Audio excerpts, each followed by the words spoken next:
So week 4 is approaching and you need to make some moves. Whether you're 3-0 and just want to add that final piece, or you're 0-3 and need to make a big move, well, this video will help you. Here are the 12 players you need to buy and sell now before week 4. And we're starting with Clyde Edwards-Helaire, the Chiefs running back, who is a sell high immediately. Yet again, Edwards-Helaire ended up finding the end zone, posting nearly 15 fantasy points, and right now, he is the number 4 fantasy running back, tied with Cordell Patterson in points per game. However, his expected fantasy points, which is the actual points that he should be seeing per touch right now on this season, is 28th in the NFL, which is below Miles Sanders and in the same range as Michael Carter and even Damien Davis price. Translation, his production is nowhere near sustainable. But that's not all, because week 3, Jerick McKinnon, for the second week in a row, led the Chiefs running backs in snaps. He played 8 more snaps than Edwards-Helaire. And McKinnon's usage, as you can see right here, has increased each week, both his snaps, his carries, and now he's seen 4 red zone touches in the last 2 games. This is going to destroy the upside of Helaire. This production is not sustainable, so trade him ASAP and then buy this next guy. And it's the rookie Breece Hall, who is a must buy. Breece Hall is top 5 in yards per touch right now through 3 weeks, and he's top 5 in yards created per touch, meaning that he can do it on his own. He doesn't need his offensive line to help him that much. And this past week, we saw some good things, because Hall, for the first time this year, the rookie, right, the second round pick, led the backfield in snaps. He played 6 more snaps than Michael Carter. He ran 10 more routes, and this is the trend that we like to see. Because since he didn't have a monster game on this usage, people won't realize that he was actually the RB1 here. And playing 54% of the snaps led to him leading the team with 19 opportunities, and his production has now increased in each of the first 3 weeks, which is something we see for a lot of rookie running backs. They get off to a slow start. Maybe the guy from the previous year was still involved, but these super efficient, and let me remind you, Breece Hall is dynamic, profiles out like Saquon Barkley and Jonathan Taylor in terms of prospects. Now he's on the trajectory to break out. Go get him and this wide receiver. And that would be Curtis Samuel, who is the Washington Commanders' #1 receiver. I know Terry McLaurin's out there and got the big bag, but it's Samuel who's producing. So much so that he actually leads the team in targets, but not by 1 or 2. But right now he has 28 targets. Next closest is Terry McLaurin with 19. 9 more targets than any other guy here, and 10 more receptions. He's catching all of his passes as well. A 79% catch rate is elite. And this is happening because he's the only guy competing for the underneath targets, and he's being schemed those targets, meaning that he's a priority in the offense. And this past week he had 3 rush attempts as well, so he's involved heavily. You want to buy him, but then sell this Packers receiver, and that's going to be Allen Lazard. It's the perfect time to sell him, as he scored a touchdown. He saw 6 targets. It's okay, 14.5 fantasy points, but there's a lack of a ceiling here for Lazard, who is still involved heavily in the run game for the Packers as a blocker, which limits his downfield upside. And Lazard on the season is earning a target on just 12.5% of his routes, which actually ranks outside the top 100 receivers and is the worst start to his career so far. But here's the good news for you. Lazard has scored in each of his first 2 games, which gives you some nice trade value for this fella. And it's the perfect time to get rid of him, because rookie Romeo Doubs is currently ascending and becoming the #1 receiver here. He ran more routes than Lazard, saw more deep usage, was on the field in 1 wide receiver sets, and earned more targets. 8 targets for Doubs, the rookie, this past week, and he actually saw 10 targets. 2 were called back by penalty. He's slowly becoming the one here. Christian Watson is going to return, and they want that second-round pick to be involved, so get rid of Lazard right now at his potential ceiling. And then go trade for this next running back, especially if you're a contender and want to seal the deal on a winning team. And that's Alvin Kamara. I can't tell you how many people on the Instagram live streams or in the YouTube or Twitter comments have reached out to me saying, what's wrong with Alvin Kamara? And I look at his usage and I say, hey, honestly, nothing. Because this past week, after returning from an injury, I thought maybe he would be limited, but no, he played on 48 of the 69 snaps. That's fantastic usage for Kamara, and he ran a route on 62% of Winston's dropbacks, which is 15% more than we saw week 1. So those concerns on him not being as involved in the passing game are now over. And in his return, he saw 7 targets and 15 rushing attempts. 22 opportunities is elite. He only scored 8 fantasy points, but his expected fantasy points were over 13 points for this game,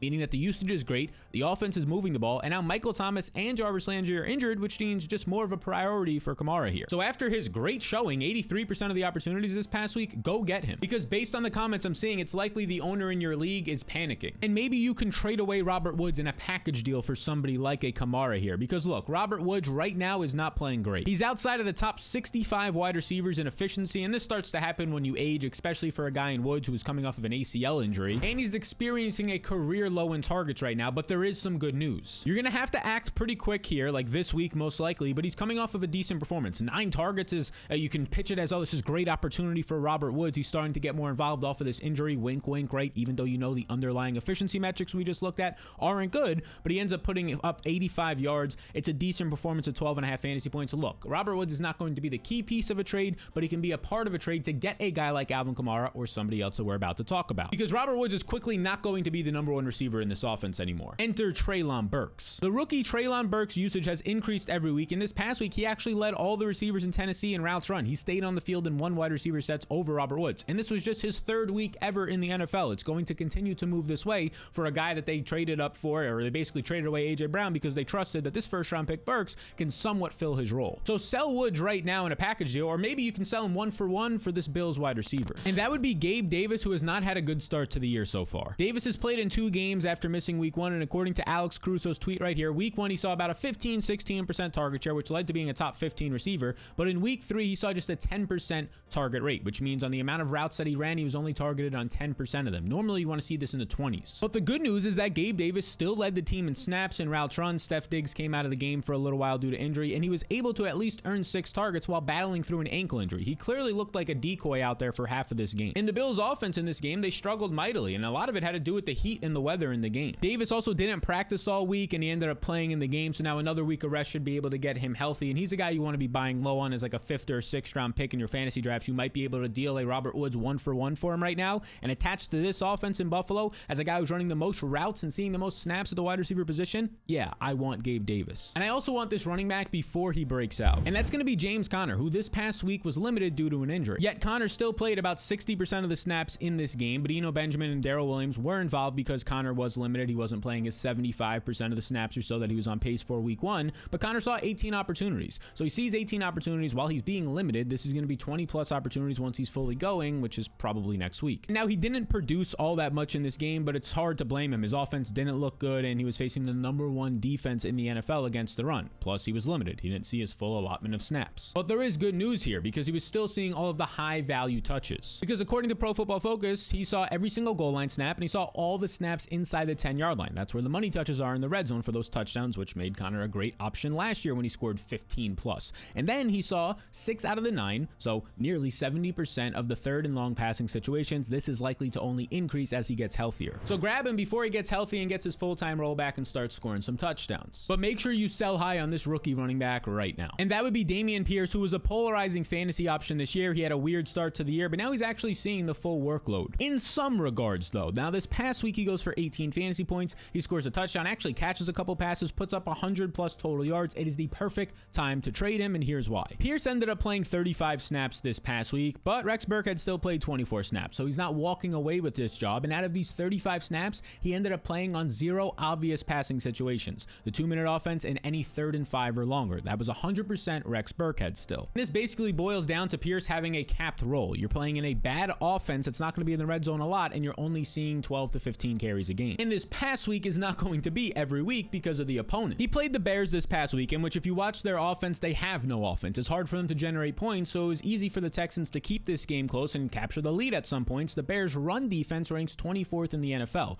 It's unlikely that they're going to be in this many close games moving forward because the Texans lack a lot of talent. So when he's trailing in games, Burkhead's going to see more snaps, and he's not going to see those targets. Pierce, this is the perfect time to trade him because this might actually be his best game of the year. 100 total yards and a touchdown. Dish the rookie right now. But you're going to want to buy low on his teammate, especially if you're like 1-2 or 2-1 and need that extra flex piece. It's Brandon Cooks. Because right now, Brandon Cooks ranks 19th overall in expected fantasy points, which is right around a lot of great receivers. Tyreek Hill, Amari Cooper, who's had back-to-back great games. Christian Kirk, who's had a fantastic start to the season. And Cooks is top 15 in targets. His 29 targets right now put him in a category with Justin Jefferson, Tyreek Hill again, Courtland Sutton, and Christian Kirk again. All of this usage is fantastic. He's just getting unlucky. Now, what do I mean by him being unlucky? Partially, yes, it's the bad quarterback and bad offense, but it's touchdown luck. Through 3 games, he has 0 touchdowns on the season on 29 targets, which if you were to go through his entire career in terms of the touchdowns that he scored every year, his fantasy points per game, he averages a touchdown every 17 targets. And right now, Cooks has 29 targets and 0 touchdowns. The touchdowns are going to come with this sort of volume. So trade for him before they do and then sell high on this elite running back. More on that running back in a second, but if you're interested in the fantasy cheat sheet, you get my rankings, projection, waiver wire tiers, and a whole lot more. Well, you can acquire the cheat sheet with the link in the description and you follow the 2 simple steps. And the big thing, if you don't win your fantasy league, this is a one-time payment of $10 for the entire year. You get the cheat sheet emailed to you every single day updated. If you don't win your league, I'll refund that $10. So this is literally risk-free. You don't win, that's how confident I am in this. If you don't win the league, I'll send you back your $10. So if you want to get my material that thousands of other people are using right now, click the link in the description to learn more. And now that elite running back that I want you to sell high on, it's Titans running back Derrick Henry, who was coming off of a fantastic week. He ends up scoring 25 plus fantasy points, and he goes out there and he ties his career high with 6 targets. But is this sustainable? The quick and dirty answer is no, it's not, because Derrick Henry, this number right here, 15, that's the amount of routes he ran in this game. He was targeted on 6 of those 15 routes. That's about 40% of his routes. That is triple what his career average is. So unfortunately, his passing game role hasn't changed much, but your league mates don't know that, and you can tell them that it has. Because as we looked at this, Henry ended up totaling 25 touches here and over 140 total yards with a score. It's the perfect time to ditch him because people think that he's back to the old Derrick Henry after the first 2 weeks were a big concern. And they were a big concern because the Titans ranked 24th in offensive efficiency per play. It's not going to be good when you're losing offensive linemen, when Ryan Tannehill isn't playing as good, when Derrick Henry is getting older and not as efficient, and oh yeah, you lost A.J. Brown, one of the most efficient receivers in the NFL. So trade Henry at his peak and do the same for this next wide receiver. And that's going to be Tyler Boyd, who is coming off of his best week of the year and potentially his best week on the entire season when it's all said and done. That's because Tyler Boyd goes for 100 plus yards and a touchdown as the wide receiver 3 on the Bengals. Now, he's not going to be the primary piece of a trade, but like Robert Woods, you can throw him in a package deal to maybe get an Alvin Kamara or another top end running back or receiver. And now, even though he puts up 100 plus yards and a touchdown, which is a great fantasy performance, it's not sustainable because he did it on just 5 targets. Most of this production came on a 1-catch 56-yard touchdown, which the defenders on the Jets hit each other and fell down, so it's not sustainable at all. Now, one more thing. Boyd currently ranks 64th in expected fantasy points based on his usage, his targets that he's seeing, where he's seeing those targets downfield, which, spoiler alert, they're not downfield at all, in terms of all the receivers in the league, which is below McCole Hardman, Robbie Anderson, Chase Claypool, right? So now's the time to sell on Boyd as people think maybe he's a top 35 receiver in the league. No, he's nowhere near that. Sell him now in a package deal ASAP. So these are 12 players that you want to buy and sell, not now, but right now. And if you want to see the 8 wide receivers and 2 tight ends that you need to add before week 4, well, check out this fantastic video right here, you beautiful people. And 60% of you aren't subscribed, so take 2 seconds, make sure you're subscribed.